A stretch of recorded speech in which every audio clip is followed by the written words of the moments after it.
6 afirmaciones, lo único que tiene que decir, lo único que tiene que hacer, siguiendo una lógica, es que cada una de las afirmaciones tiene que tener su propio argumento. Por eso es que es muy importante los alegatos de apertura. Se construye la teoría del caso y la teoría del caso te entrega lo que tú vas a decir en el alegato de apertura. Porque tú vas a ir a presentar tu caso, pero presentas tu caso a través de un discurso. Y ese discurso tiene una estructura. Y ese discurso, perdón, y esa estructura tiene un contenido. Y ese contenido tiene un metalenguaje. Porque tiene un contenido lingüístico. Entonces, ese metalenguaje y además el objeto que tiene cada uno de los enunciados, eso es lo que se tiene que acreditar. Entonces, tanto el fiscal y el abogado los tienen que acreditar. Y esto tiene relación directa con la prueba, porque el juez lo que va a hacer es buscar la prueba, recoger la prueba directamente por principio de inmediación. Eso es lo que hace el juez. Y recogiendo la prueba, el juez lo va a tener que cernir a través de sus 2 fases, sensorial y lógica intelectual, va a tener que cernirlo para que finalmente haga una valoración integral y aproximarse lo más que pueda a la verdad procesal. Porque bien sabe usted que no hay verdad absoluta, no hay verdad real. Y lo que hace el juez es simplemente aproximarse a una verdad procesal. ¿Por qué verdad procesal? Porque es una verdad que la está recogiendo, cautelando derechos fundamentales, cuidando las garantías procesales a través de un fair play, es decir, de un debido proceso justo. Eso es. Y ahí tiene mucho que ver los alegatos de apertura con los alegatos de clausura. Porque yo sí soy un convencido de lo siguiente. El juez se convence cuando está en el contrainterrogatorio. Es decir, cuando está en el contrainterrogatorio, cuando está en el debate contradictorio, cuando hay las refutaciones entre las partes, cuando hay la prueba de refutación o la contraprueba de refutación. Cuando sucede eso en el juicio oral, el juez ahí se convence. Ahí se convence. Yo no creo que ni el fiscal, haya fiscales o abogados que estén esperando todavía el alegato de clausura para poder decirle, oiga, venga conmigo. No, yo lo que creo es que el alegato de clausura es para que le entregue las razones, los argumentos, para que le diga, mire juez, mi tesis es la más creíble, mi tesis es la que debe ganar y usted debe ir conmigo. Pero el convencimiento judicial, el juez ya se lo hizo, porque en el periodo probatorio el juez tuvo acceso a la prueba y es ahí donde el juez va generándose la convicción que desea para llegar a ese nivel de la certeza judicial. Entonces, cuando las partes en el alegato de clausura le entregan las razones, los argumentos, eso le sirve para acabarse de convencer, es decir, para que el juez finalmente diga, en caso tuviera alguna duda, finalmente diga, voy a ir con esta tesis. Es decir, si hubiera alguna duda, después de los alegatos de clausura, sencillamente el juez va a tener que correr con una con otra. Pero si está todo claro, no hay necesidad, no hay duda, todo está despejado y hay suficiencia probatoria, el juez ya se convenció. Y si el juez se ha convencido, ya tiene la certeza de lo que él está buscando.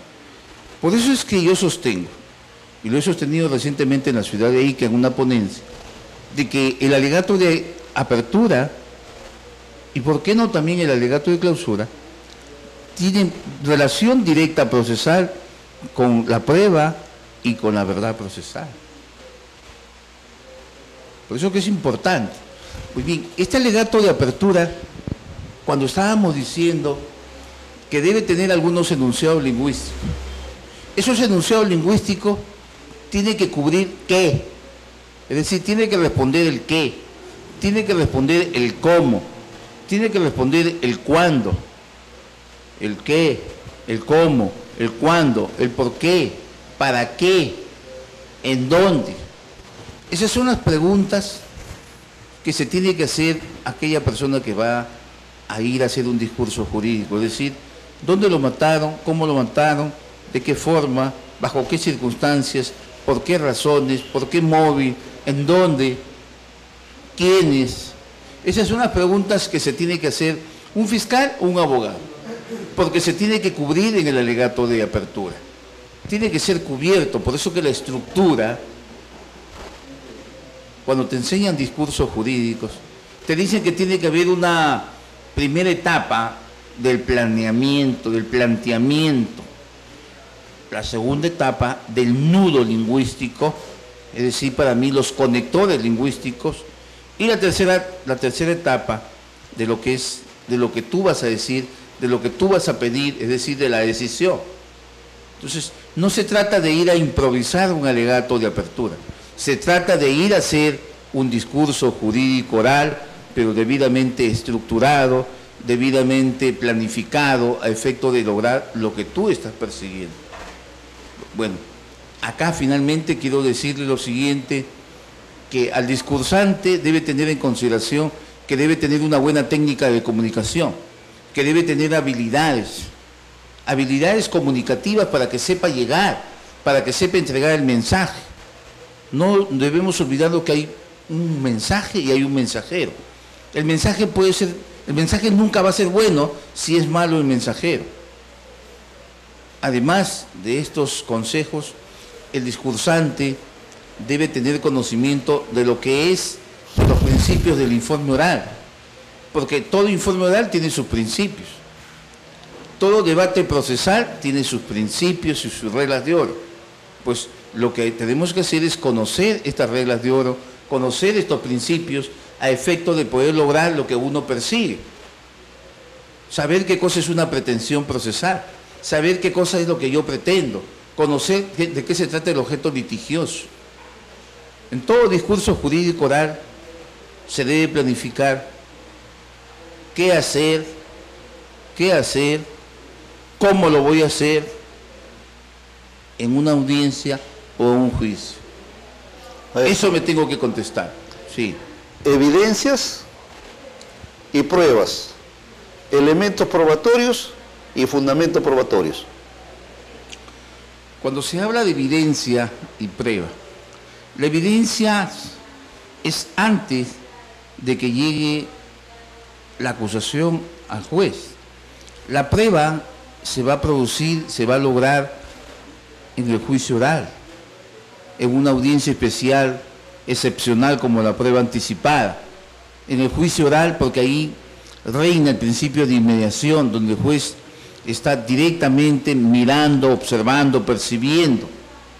Ahí se produce la prueba. Antes no es prueba, antes es una evidencia. Entonces, ¿en qué se diferencia la evidencia de la prueba? La prueba es algo certero, algo que estoy convencido totalmente. En cambio, la evidencia es una incertidumbre. Siempre se tiene una incertidumbre, porque eso se queda en el nivel de elementos de convicción. Tengo una corazonada, tengo un convencimiento psicológico que estas evidencias que estoy llevando con mi acusación van a trasuntar en prueba, porque yo lo voy a convencer al juez en una audiencia y yo voy a llevar aquellos órganos y medios de prueba para poder lograr esto que estoy persiguiendo. Por lo tanto, la diferencia, nuevamente repito, en las evidencias no tengo una certidumbre cierta, todavía tengo un nivel de incertidumbre que puede ser como no puede ser. En cambio, en la prueba yo ya tengo un juicio certero, un juicio de que estoy convencido de una verdad procesal. Eso sería.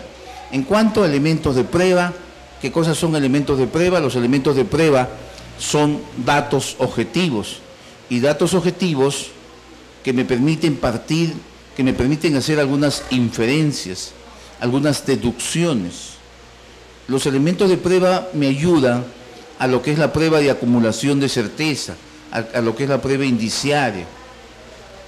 Entonces, puedo trabajar tranquilamente un cúmulo de elementos de prueba para poder llegar a la prueba indiciaria. Puedo partir de un hecho indicador, puedo partir de un hecho indiciado, para poder ir consiguiendo poco a poco, a través de una cadena de indicios que se justifiquen, poder conseguir lo que se conoce como la prueba de acumulación de certeza. Cuando me pregunta por fundamentos, yo quiero entender que se está refiriendo a lo que los fiscales y jueces conocen como el proceso de justificación lógica, el proceso de argumentación. En toda decisión, ya sea a nivel de fiscalía o a nivel de juez, tiene que haber este proceso de justificación, ese proceso de argumentación. Los argumentos tienen que ser correctos. Es posible de que la conclusión o la decisión judicial sea válida, es decir, acertó el juez o el fiscal, pero los argumentos que entregó no son válidos, no son correctos. Entonces, no sé si me dejé entender. Fíjese, es posible que diga que él es el autor, es válido, pero sus argumentos que está utilizando para construir, cabe la posibilidad que no sean correctos. Por eso es que cuando el juez de mérito, el juez de segunda instancia revisa una decisión inferior, lo que va a verificar es que se dé el principio de congruencia. Es decir, si lo que se ha firmado, si lo que se ha concluido o lo que se ha decidido judicialmente tiene congruencia con los argumentos que han justificado ese proceso de decisión judicial. Qué interesante, realmente ya nos quedan breves minutos, pero no voy a quedarme conforme no preguntándole también en lo que se relaciona a las exclusiones probatorias. Bien, cuando estamos hablando de las exclusiones probatorias, en primer lugar, exclusiones probatorias tienen su origen en el derecho americano. Exclusiones probatorias se refieren a las pruebas ilícitas. Hablar de pruebas ilícitas es hablar, se conoce como prueba ilícita en Estados Unidos, se conoce como prohibiciones probatorias en Alemania. Entonces, debemos tener claro esto, que esto nos genera una confusión en algún momento, porque se habla de exclusiones probatorias y se habla de prohibiciones probatorias. ¿Con cuál de ellas nos quedamos? Hay que tener mucho cuidado cuando hablamos de estos temas. Lo que pasa es que las prohibiciones probatorias tienen que ver con los medios probatorios, tiene que ver con la utilización de la prueba prohibida y tiene que ver con los métodos probatorios. Fíjese, repito, las prohibiciones probatorias tienen que ver con la utilización de la prueba prohibida, tiene que ver con los medios probatorios y tiene que ver con los métodos prohibidos. Con eso tiene que ver las prohibiciones probatorias. Cuando hablamos de regla de exclusión, estamos hablando de la prueba ilícita. Y bien sabemos que la prueba ilícita toma esa denominación cuando se afecta derechos fundamentales, cuando se afecta derechos supraconstitucionales. Allí estamos hablando de derechos, estamos hablando de la prueba ilícita. Entonces, en Estados Unidos existen algunas reglas de exclusión. Decimos reglas porque también tiene sus excepciones. Entonces, para poder admitir la exclusión probatoria, se tiene que cumplir determinadas exigencias. Entonces, si no se cumplen esas exigencias, hay algunas excepciones a favor de que sí se admita esa prueba ilícita, a favor de que sí se valore esa prueba ilícita. Fíjese, pues esto es un tema para hablar de repente de un par de horas, hacer una descripción, pero con eso tiene que ver las exclusiones probatorias. Es un tema muy importante muy importantísimo que tiene que ver con la prueba ilícita, reglas de exclusión y tiene que ver con las excepciones, el descubrimiento inevitable, la buena fe de la policía, los frutos del árbol envenenado, la conexión de la antijuricidad. Son temas importantísimos que tendríamos que trabajar bastante. Ahora, de la teleaudiencia que nos acompaña en esta sala, nuestro productor de acá, de Plenario Jurídico, nos pregunta, ¿y la prueba ilegal nos ha dicho? Claro que sí, es que hay una diferencia. Lo que pasa es que usted me preguntó de exclusiones probatorias. Las exclusiones probatorias tienen que ver con la prueba ilícita. Cuando estamos hablando de las prohibiciones de medios o de métodos probatorios, ya estamos en el terreno de la prueba ilegal. Es decir, en las pruebas ilegales no hay exclusiones probatorias. En la prueba ilegal está amarrado con las prohibiciones probatorias. Lo que se tiene que hacer es que está prohibido. Juez, usted no puede valorar porque esta prueba es ilegalmente obtenida. Juez, usted no puede valorar porque esta es una prueba ilegalmente incorporada. Juez, usted no puede valorar porque se convierte en una prueba ilegalmente valorada. Entonces, cuando estamos hablando de las prohibiciones probatorias, repito, se refiere a los medios probatorios prohibidos, se refiere a los métodos probatorios prohibidos y a la no utilización de las pruebas prohibidas. Allí estamos en el terreno de las pruebas ilegales. Decimos que es una prueba ilegal cuando se afecta a una disposición legal, cuando se afecta en concreto a una ley. En cambio, hablamos de la prueba ilícita cuando se afecta, cuando se viola derechos fundamentales del ciudadano. Y si no son derechos fundamentales, no están reconocidos, no están positivizados en la Constitución, entonces calza ahí la definición de Miranda-Estrampres cuando señala que es prueba ilícita cuando se trata de la violación de derechos supraconstitucionales. Lo que pasa que hay que tener mucho cuidado ahí, porque hay dos concepciones en el terreno de la prueba ilícita.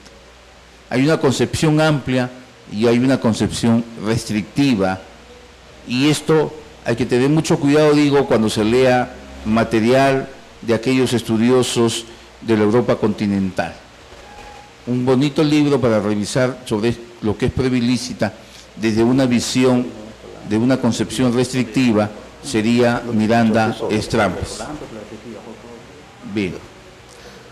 Qué interesante, doctor. Realmente nuestro productor también tiene mucha inquietud en hacer algunas preguntas, pero la próxima la vamos a poner en sed para que también ya pueda salir.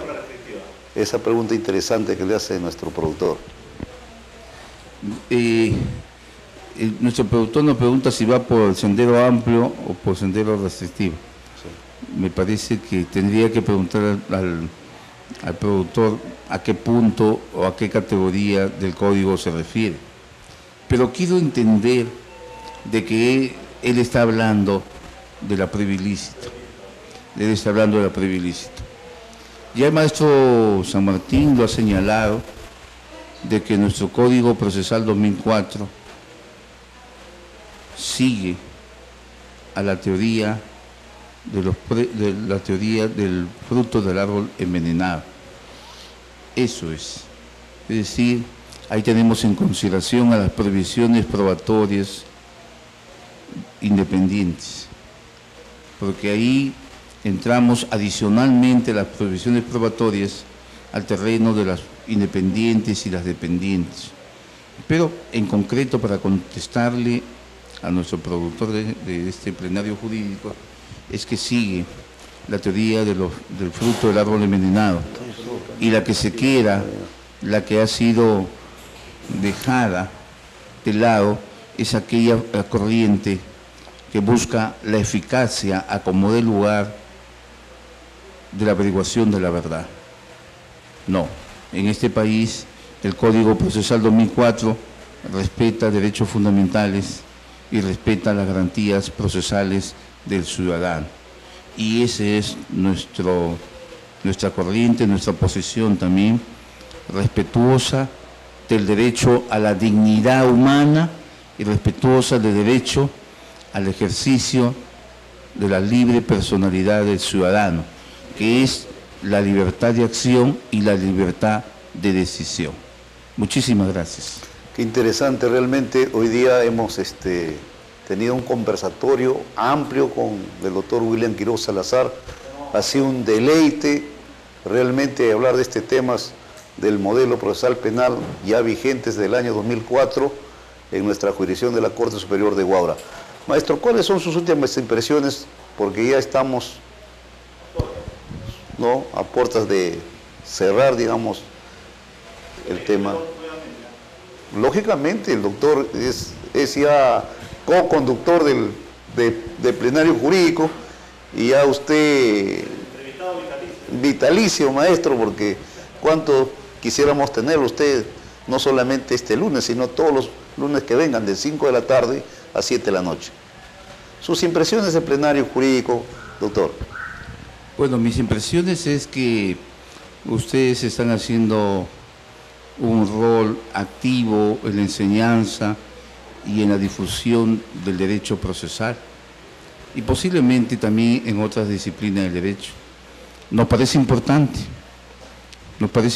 porque a través de esto, a través de esta radio y televisión se va enseñando, se va internalizando algunos puntos, tal vez oscuros, tal vez claros, pero puntos que prevé y que tiene de contenido el modelo procesal y tal vez de otros temas que ustedes diserten a través del plenario jurídico. Mis felicitaciones y espero que el plenario jurídico siga creciendo, siga avanzando por el bien de la colectividad de la ciudad de Chancay y también de Huaral.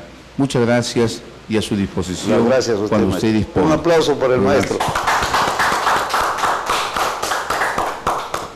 Hemos concluido con el programa.